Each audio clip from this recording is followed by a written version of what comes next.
G'day guys, welcome back to the show, and today we have another challenge from a viewer, and this challenge is to build a 2x2 flying machine for the purpose of making a 2x2 elevator.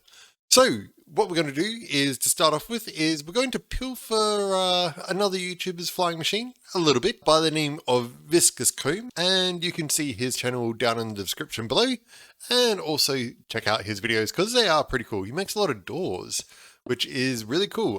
I'm not very good at making doors, so yeah, definitely check out his channel for that sort of thing. But what we're going to do from this one is we're going to start with just, I don't know, a bit of obsidian, kind of like so.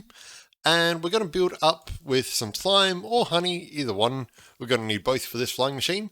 And we're going to build them up kind of like that in a stack of 4 each. Now from here, what we're going to do is we're going to have 2 observers facing downwards. Then we're going to have 2 regular pistons facing just like that. And again, another 2 observers. And finally, 2 sticky pistons. Now what we're going to do from here is we're going to basically build upwards another 4, as you can see. Now, you've noticed I've matched them a little bit. You don't have to, it's up to you. It's completely your choice as to how you do these things. But yeah, I'm just doing it for aesthetic purposes, really. Just remember that when you do build these flying machines that, yes, one will actually have to be slime, one will have to be honey, mainly because they can't stick to each other, otherwise the machine doesn't fly. So with that in mind, what we're going to do is we're again going to chuck in some observers. Remember, facing upwards so that you get that happy smiley face at the top, like that.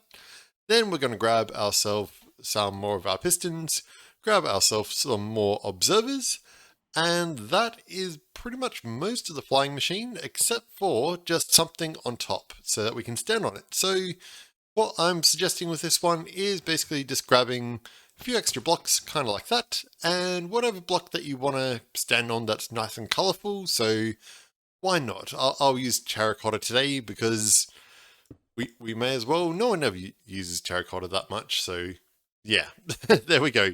So what we have now is our flying machine and a platform that we can stand on, and it will actually fly. Now, what we're going to do from here is realize that we need to basically fire this off, and we need to make it return as well. So to start off with, what I'm going to do is I'm just going to chuck in some obsidian there, and we can now remove these ones without the whole flying machine flying off.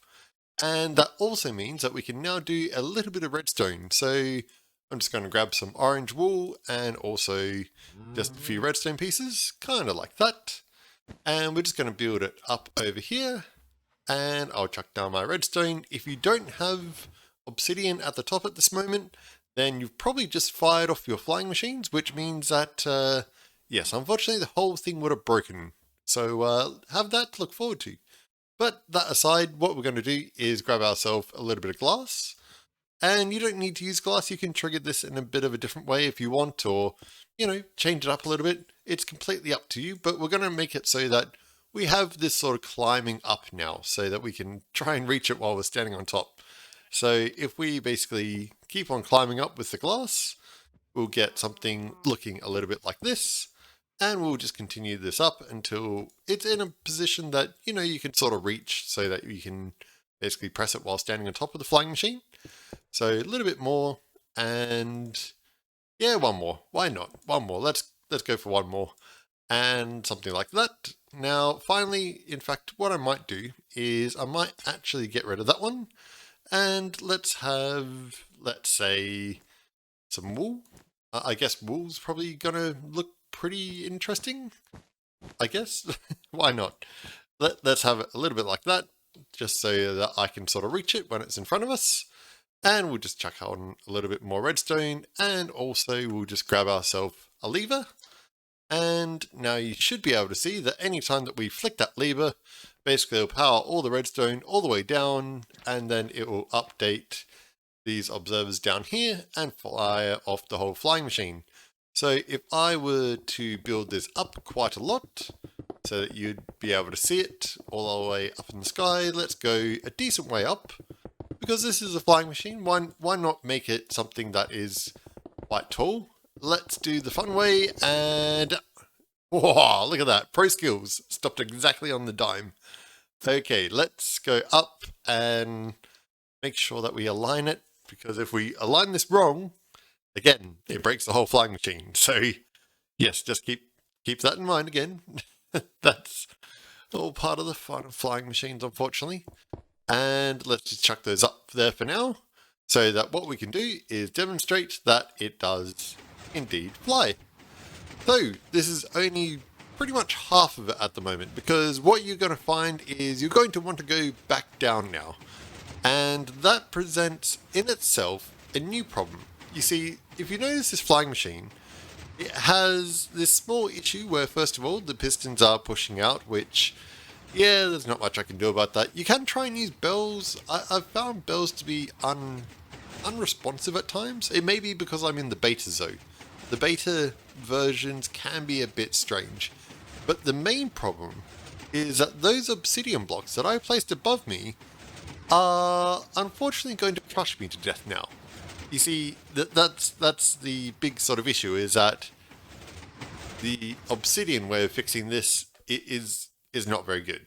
So what we need to do is we need to have a better way to stop ourselves from moving than using obsidian and dying every single time we use our own elevator. So what I would suggest in this case is we're going to grab ourselves any sort of random blocks, and best to make them a movable block, I'm going to use iron just because why not? And we're going to chuck in a little bit of sticky pistons, kind of like this, so that we can make it so that these are going to get basically pushed out, and then it'll exceed our push limit, and we don't need those obsidian anymore. Although having thought about it, I probably should have placed those one block down because they didn't really align properly. So let's fix that up straight away.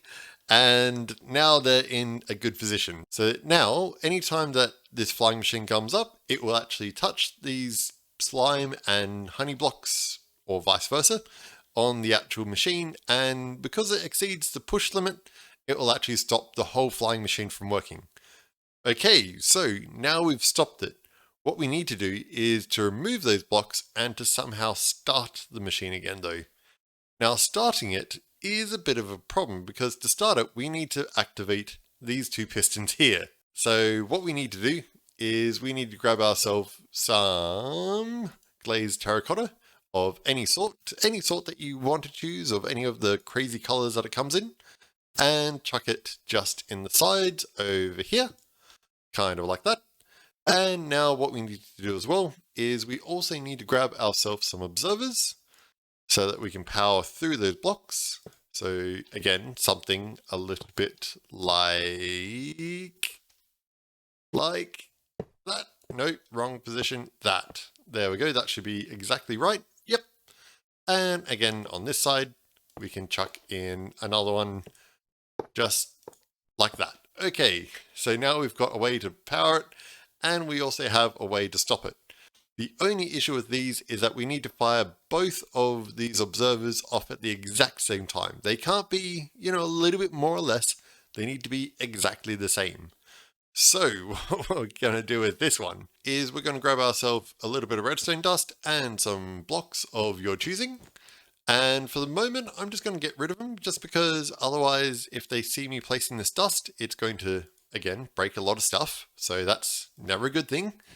And we're going to just chuck it a little bit more over this way, making sure that it's not going to be touching any of your actual flying machine, because, again, that sort of breaks everything, unfortunately. And then we can just join it all together a little bit like that. And finally, what we can do is just go down here and chuck in our observers once again, so that they're in the correct position. Okay, so now once we've got that, what we're going to do is we're going to need to power these pistons constantly. So I might change up the wall block that I'm using here. So let's use blue. Why not blue? And we're going to need some redstone torches. So we'll bring it down a little bit, just like this. And we're going to chuck in 2 torches just on top. Now, what we need to do is we need to, with very correct timing, basically unpower these, power the observers identically on both sides at the exact same time, and then the whole flying machine should fly down, and hopefully we can keep these pistons retracted long enough that the whole thing's passed and able to fly off without any problems. Simple sort of stuff, hey? Another day in Minecraft. But it's doable. Don't worry, it's definitely doable. So what we need to do is grab ourselves a few more blocks, and we're going to grab yellow. You can choose a different color. It's up to you. It's nothing that, really changes anything whatsoever. But what we'll do is we'll chuck it in a little bit like this, and I'm going to grab a button. So where's my buttons? There's my buttons. Let's grab a grey one. The color of the button doesn't change anything, so don't worry about that. And we'll also grab ourselves some comparators, chuck some in like that, chuck some in like this, and that should be a long enough clock so that we can keep these unpowered long enough.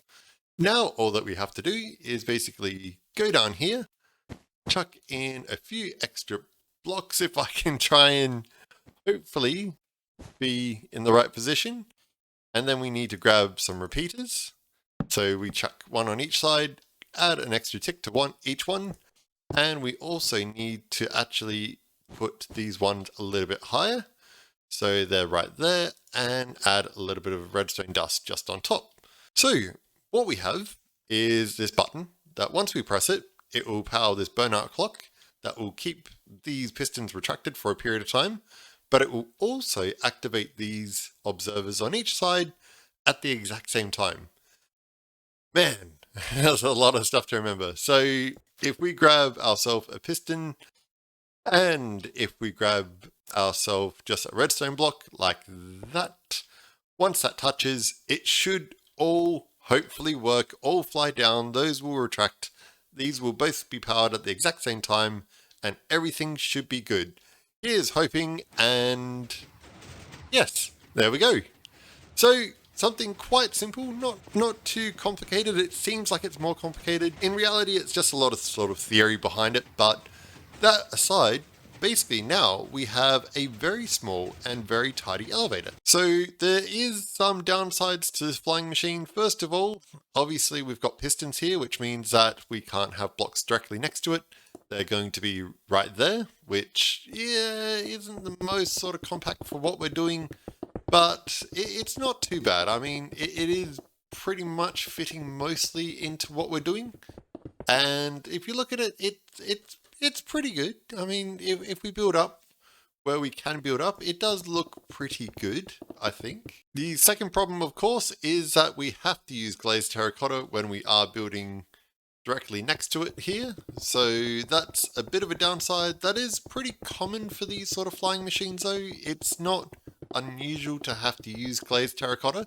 Okay, and here we are. So basically, as you can see, it does get surrounded pretty well. It does actually fit into everything not too bad. You can hide obviously these repeaters underneath the floors so that they are a bit more hidden. It is a bit easier for tutorials, so if I don't actually hide it too much.